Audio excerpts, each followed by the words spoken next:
pleasant good morning to all, and thank you for tuning in to CBN4 News Morning News. I am Jevin Thomas, your presenter. Our headlines this morning: UWI hosts its annual Open Day. A fire in the community of Maho. And Winter Storm Junior shuts down New York and Boston. We'll have these stories and more when we return. Tile Gallery Big Sale event with up to 60% off selected items from Monday to Friday, 8 to 5. Get a wide selection of tiles. Yes, tiles from 13 by 13 to 21 by 21. Biggest sale ever with major top busters and huge savings. Sale, sale, sale! Great deals you can afford. Come on down to Tile Gallery located in Donkey Beach, Canefield for your blowout savings. Thank you for staying with us. A training and sensitization session, which started on the 11th of December 2014, in the form of a workshop called the Community and Development Workshop for the Caribbean Single Market and Economy, CSME. Ms. Barbara Jacob Small, consultant for the workshop, said that her company was chosen to undertake a consultancy for the Caribbean Secretariat.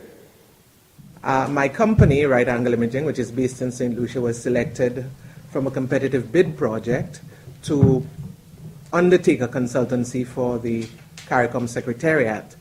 The name of the consultancy, or the focus of the consultancy, is to improve information flows on the CSME in Belize, Guyana, Jamaica, Dominica, St. Vincent and the Grenadines, and Grenada. Mrs. Small said that the special attention will be given to Caribbean single markets. She also went on to say that CARICOM nationals should be able to work in different member states without any problems. Single market functions in a seamless manner. And for it to function in a seamless manner, it means that CARICOM nationals should be able to move freely, should be able to work, should be able to establish business, in the single market without hassle, without constraints, without restrictions. So really and truly, the idea of the CSM or the idea of CARICOM National within that space is that many of the same rights and privileges that a company would enjoy within their national space, they should be able to enjoy it across the market. The program entails 3 components: 100, 200, and 300. Component 100, the focus was to bring the legislative environment, the policy environment, all of that whole infrastructure in place. On the component 200, the focus was then to make sure that issues to do with licensing, issues to do with accreditation and certification across the space are relatively harmonized, that there is mutual recognition of certification and accreditation. So, for instance, if, let's say, an artisan, somebody who is a construction worker or a caterer, had to move across to another member state, and they have their accreditation that says it's called the Caribbean CVQ, Caribbean Vocational Qualification, or the NVQ. If a hotel worker is to move, then that means the country that they move to recognize their accreditation, their certification, that it is pretty standard. So that's what component 200 focused on.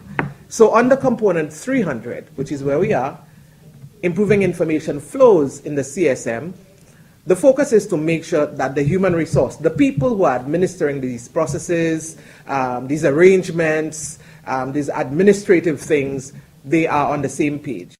Small said that the young people should not just see their market at the local level, but also on the regional as well. They should not be afraid to apply to other member states. The training is expected to run for the duration of the week, the 26th to the 29th of January 2015. Students from various high schools, mainly in the Roseau area, participated in an open house held at the University of the West Indies Open Campus on Monday, 6, 2015. Ms. Kimon Joseph, officer in charge, said that the annual open house is held every year in January and that she is satisfied with the turnout this year. The University of the West Indies Open House is something that the UWI Open Campus holds every year in January. And this year, we are very satisfied with the program that we've had. Visiting with us is the St. Augustine campus, And together we were able to inform the young people from the high schools across the Roseau area of the importance, firstly, of tertiary education, and secondly, the importance of education at the University of the West Indies. Ms. Josie said that very soon in the upcoming year, they will be introducing a host of new programs. She also encouraged everyone to get enrolled. This year, this new academic year that is coming in 2015-2016, we'll be offering a whole host of new programs. We'll be offering a BSc in Psychology, BSc in Sociology, BSc in Political Science, and new management concentrations such as HR, International Communications, Financial Management, and so on. We will also be offering new MSc programs in management, in project management, and Dominica is already being the pilot for an MSc in Leadership and Education. And we'll also be offering from September doctoral degrees. We'll be offering education doctoral degrees, so EdDs. And so we're inviting people who are interested in these fields to apply to the University of the West Indies if they have. In the spirit of Carnival, Augustine St. Louis, better known as the Liberator, has returned to Dominica to celebrate with Calypso bodies. According to St. Louis, he is a former national Calypso king in Dominica and also the first vice president of the Dominica Calypso Association. When questioned as to how is he planning on celebrating his 40th anniversary, he said that he is organizing a show that has never been displayed before and encourages Dominicans to join in these celebrations. It's in the Virgin Islands, but I'm returned home and I'm trying to establish a veterans Calypso tent. It's first time. There's always a first time to do things. I would like to encourage the public to join us at Harlem Plaza on February 7th for a big show we'll be having. It will be a Calypso extravaganza. He outlined a few of the many Calypsonians who will be taking part to ensure that this activity becomes successful and continue in year 2016. Extravaganza.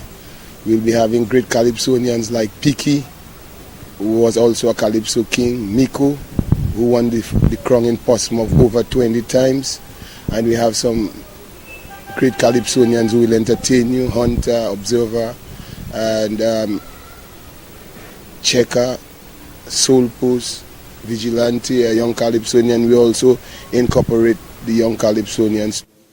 St. Louis said that Calypso in the Virgin Islands is very much similar to Calypso here in Dominica. He kindly asked for the support of Dominicans with his Veterans Calypso show. A house at Backstreet Mawa was burned down at approximately 9:30 last night. The cause of the fire is still unknown as a few members of the community tried their best to keep the blaze from destroying other homes. The fire service arrived shortly after. No one was reported injured. One man stated that he was just getting ready to go to bed when he heard a booming noise. Upon looking out of his window, he saw a house on fire. He said he attempted to use water hose, but the blaze was just too hot. CBN will keep you informed as more information becomes available in relation to the cause of this fire.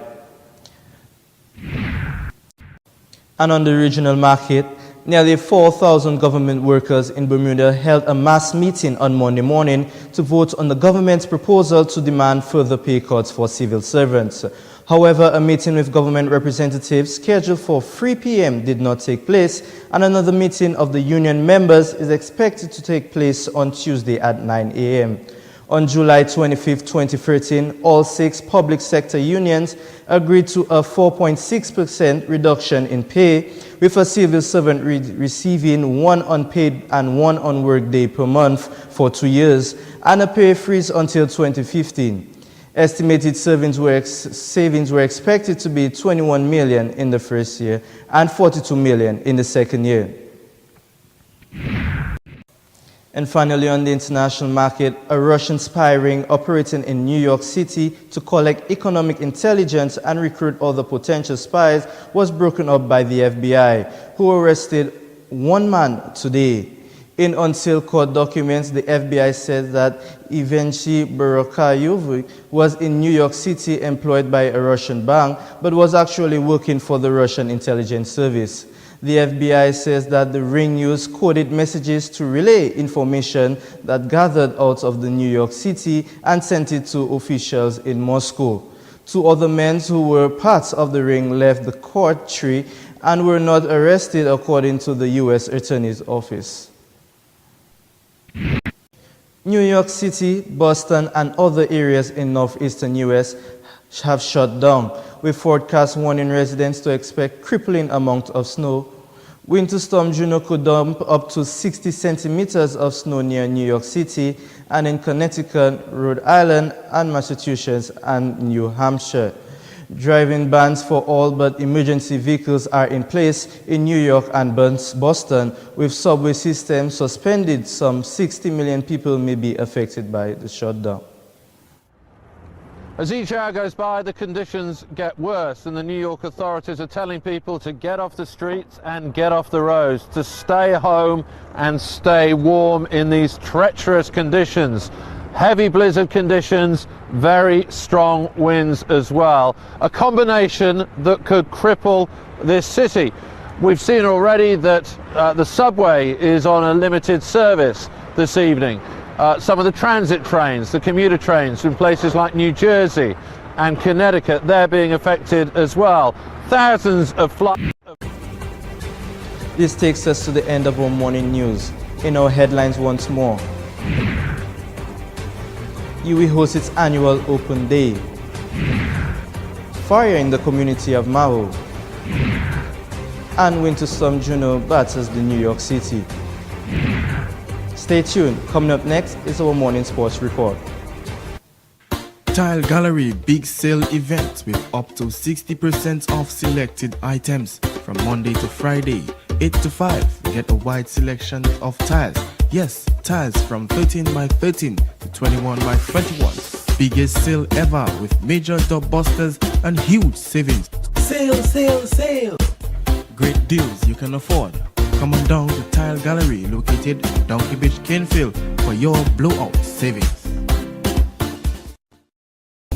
Guard your heart with all diligence doesn't mean don't let anything in. It means let only the right stuff in and keep the wrong out. What's the right stuff? Well, how about words? Life-giving words. 'Cause out of your heart are the issues of life. Get the Rhapsody of Realities and fill your heart with the right words. Call now to order for your copy. Available in print, audio, and electronic formats. Download the Rhapsody of Realities mobile app from the App Stores and the Google Play Store.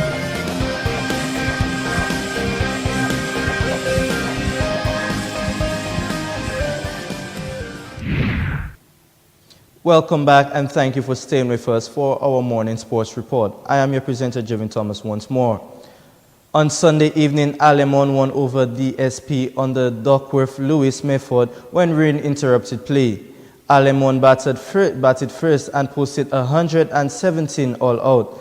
Gary Benjamin made 35 and Billy Augustine 32. Paul Darry took 1 wicket for 22, Cuthbert Didier 3 for 9, and Alexon Maxicourt 1 for 21. DCP in reply ended 193 for 9 when rain forced the umpire to abandon the match. After a few discussions with the match officials, Alemon was given the win based on how they batted within their first 10 overs. Equatorial Guinea, the lowest ranked team in the tournament, went through as Group A runner-up behind Congo. Striker Javier Balbo made it 1-0 within 55 minutes penalty after he had been fouled by Lloyd Paulin. And the tournament hosted added another when substitute Dalver Aminet slotted home a rebound from striker Emilio Nesser's shot, while Equatorial Guinea rose to the challenge, having gone to the game knowing only a win would send them into the knockout stage. Gabon were unable to raise their levels when they needed and paid for a conscious start.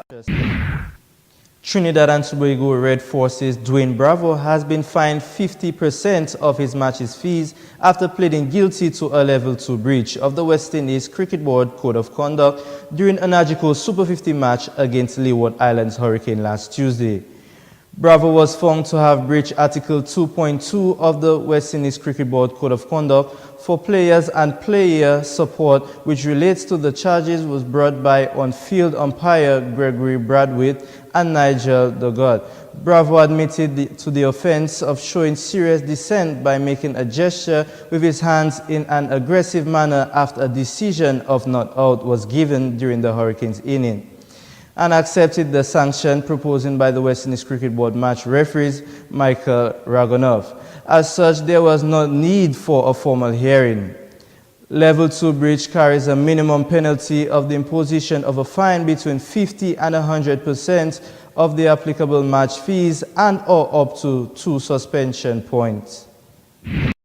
This takes us to the end of our morning news and sports report. Thank you for joining us and see you tomorrow for our next items. I am Jevin Thomas.